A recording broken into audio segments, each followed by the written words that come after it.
मान लीजिए आप आरटीआई से किसी डॉक्यूमेंट की कॉपी अप्लाई करते हैं और एपीआईओ या फिर पीआईओ उस डॉक्यूमेंट पर या उस कॉपी पर आपको अपनी स्टैंप लगाकर आपको दे देते हैं। तो क्या अब आप उस कॉपी को सेक्शन 76 की सर्टिफाइड कॉपी की तरह ट्रीट कर सकते हैं, या फिर अगर आप कोर्ट में टेंडर करते हैं तो क्या उसे उसी सर्टिफाइड कॉपी की तरह ट्रीट किया जाएगा? दत्ती कामेश्वरी वर्सेस सिंघम राव 2015 आंध्र प्रदेश हाईकोर्ट में ये क्लैरिफाई किया गया कि आरटीआई में जो भी डॉक्यूमेंट्स रिसीव किए जाते हैं उन्हें कोर्ट में प्रूव कैसे किया जाता है।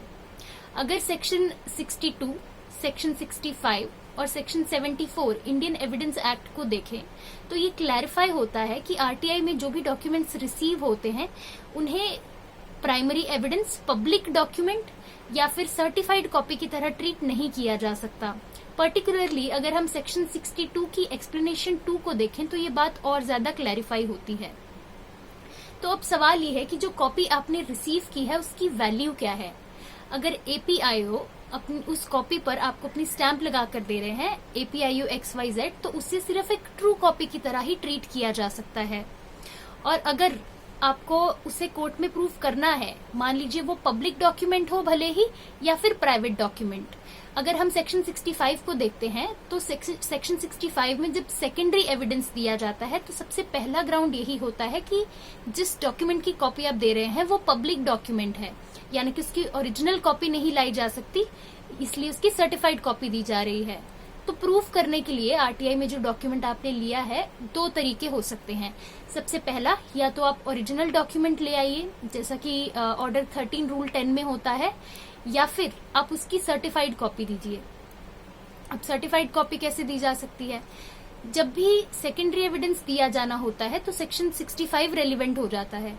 उस केस में आपको प्रूफ करना पड़ेगा section 65 read with section 104 Indian evidence act के साथ कि आप सेकेंडरी कॉपी क्यों दे रहे हैं।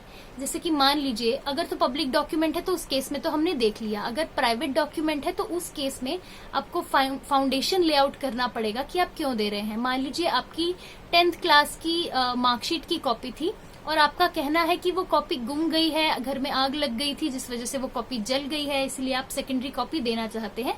तो आपको एस्टैब्लिश करना पड़ेगा कि आपने कोई डीडीआर करवाई थी, कोई 0 FIR करवाई थी, कोई मिसिंग रिपोर्ट करवाई थी। और जब ये फाउंडेशन लेआउट हो जाएगा तब आप सेक्शन 65 में सेकेंडरी एविडेंस दे सकते हैं। एक और एग्जाम्पल देखें, अगर हम रजिस्ट्रेशन एक्ट की बात करें तो वहां पर जब भी कोई सेल डीड रजिस्टर होती है तो उसकी सर्टिफाइड कॉपी आपको दी जाती है और ओरिजिनल जो भी डॉक्यूमेंट होता है वो रजिस्ट्रार के पास रहता है। तो उस सर्टिफाइड कॉपी को भी प्रूफ करना होता है, उसके लिए भी सेक्शन 104 में जो फाउंडेशन है वो लेआउट किया जाता है। रीजन बताना पड़ता है कि जो ओरिजिनल कॉपी है वो रजिस्ट्रार के पास है।